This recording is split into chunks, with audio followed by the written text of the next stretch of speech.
El relato del batallón mormón es un capítulo singular en la historia del oeste norteamericano. Es un relato que se refiere a hombres y mujeres dispuestos a sacrificarse en pos de sus creencias.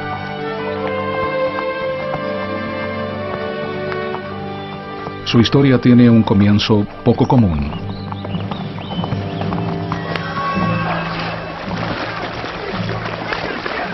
Entre 1830 y 1846, muchos miembros de la Iglesia de Jesucristo de los Santos de los Últimos Días, conocidos como mormones, padecieron una persecución casi constante. Una y otra vez fueron expulsados de sus hogares y se les privó de sus derechos. Entre ellos estaban Ezra y Sarah Allen. Los santos de los últimos días, incluyendo la familia Allen, hallaron refugio temporario en el estado de Illinois. En pocos años, Nauvoo, la ciudad a orillas del Mississippi, se comparaba a Chicago en tamaño y parecía ser un remanso de paz. Fue en Nauvoo donde William Corey y Melissa Burton se conocieron y se enamoraron. William le propuso a Melissa matrimonio y ella aceptó. Pero la paz y la felicidad de Nauvoo no duraron mucho. En 1844, José Smith, el líder de la iglesia, fue asesinado por un populacho. Los hogares y las propiedades fueron destruidos y, por último, a fin de evitar más conflictos, Brigham Young determinó que los santos de los últimos días se marcharían. A principios de febrero de 1846 empezó el éxodo de una ciudad entera. Ezra y Sarah, así como William y Melissa, pusieron sus vidas en suspenso y una vez más dejaron atrás casi todas sus posesiones y cruzaron el río hacia un destino desconocido.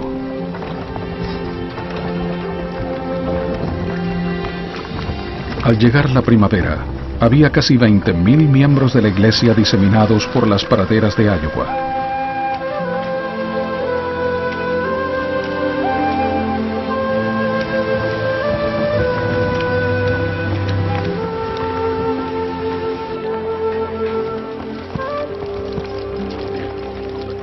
William y Melissa se casaron el 22 de junio de 1846. Su felicidad se vio interrumpida 4 días después, cuando 5 soldados llegaron al campamento. El oficial a cargo anunció que tenía órdenes de reclutar a 500 mormones para la guerra contra México. El reclutamiento llegó en respuesta a un pedido de los líderes de la iglesia para contribuir a la financiación de la emigración hacia el oeste. Aún así, causó gran conmoción entre aquellos que se enteraron de ello en las llanuras. Fue un trago muy amargo el dejar a nuestras familias casi indigentes para ir a pelear las batallas de un gobierno que había permitido que fuéramos expulsados de nuestros hogares. Cuando me enteré de que el presidente Brigham Young había dicho que la salvación de la iglesia dependía de la formación de un ejército, cambié de parecer y sentí que tenía el deber de ir. Se llegó a reunir a 496 voluntarios, entre ellos Ezra Allen y William Corey. El batallón se aprestaba a emprender la marcha de infantería más larga en la historia militar de Estados Unidos. No fue fácil despedirse de sus familias, y se preguntaban si volverían a verlas. La idea de estar separada del hombre con quien recién se había casado le preocupó mucho a Melissa, de apenas 18 años. No veo por qué las mujeres deben siempre quedarse y preocuparse por sus maridos, cuando bien pueden marchar a su lado. Melissa se enlistó como lavandera. El batallón partió el 20 de julio, llevando consigo únicamente unos pocos alimentos, una cobija, escasa ropa y una taza de lata.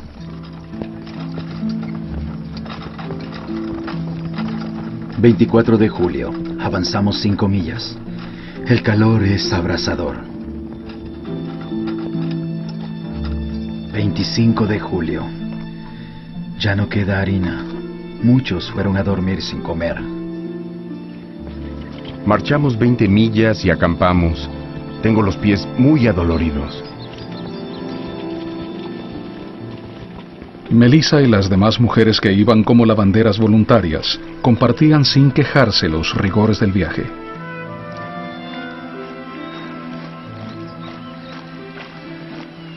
El 1 de agosto el batallón llegó al fuerte Leavenworth en Kansas.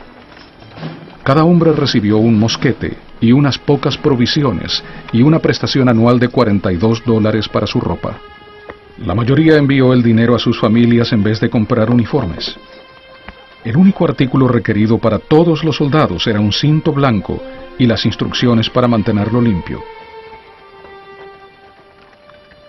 Desde el fuerte Leavenworth el batallón siguió hacia Santa Fe y la promesa de Brigham Young se hizo realidad. Aun cuando se pelearán batallas al frente y por detrás, a diestra y a siniestra, ustedes nunca tendrán que luchar.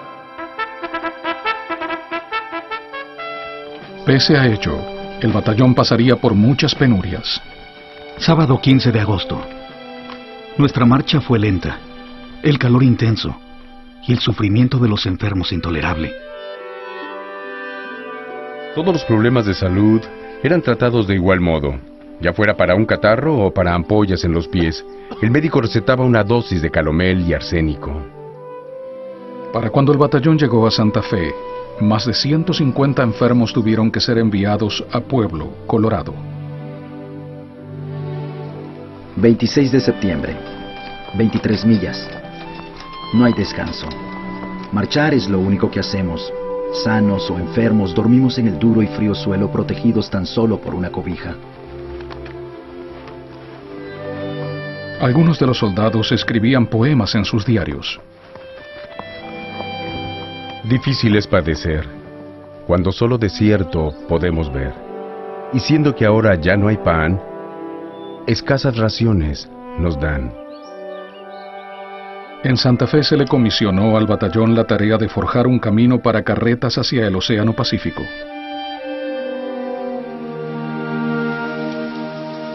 Esta mañana despertamos en medio de una tormenta. Todo estaba empapado. Al cruzar Nuevo México y Arizona, el terreno se puso cada vez más difícil.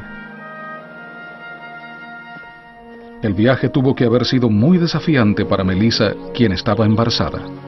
Pese a ello, siguió adelante con inquebrantable valor. No me importaba. Caminaba porque quería hacerlo. Mi esposo tenía que caminar y yo iba junto a él. La guerra con México llegaba a su fin para cuando el batallón alcanzó San Diego, en enero de 1847. En su condición harapienta parecían más sobrevivientes que soldados. En marzo de 1847, San Diego era apenas un poblado con una iglesia, algunos comercios y casas alrededor de una plaza. Mientras aguardaban ser dados de baja, se asignó al batallón a ayudar a los pobladores de San Diego con trabajos de carpintería para terminar sus viviendas y para blanquear muros y paredes. Se construyó un juzgado, tal vez el primer edificio de ladrillos en la ciudad. Pero quizás lo más destacable fueron los 20 pozos que cavaron para abastecerse de agua fresca. 4 de julio de 1847, el batallón izó la bandera estadounidense en Los Ángeles. ¡Caballeros, son dados de baja! Un año después de despedirse de sus familias, el batallón mormón fue dado de baja. No sabían dónde se hallaba Brigham Young y el resto de los miembros de la iglesia, pero se aprestaron para ir a buscarlos. Un año antes, en julio de 1846, 238 santos de los últimos días, dirigidos por Sam Brannon, habían llegado a California a bordo del buque Brooklyn.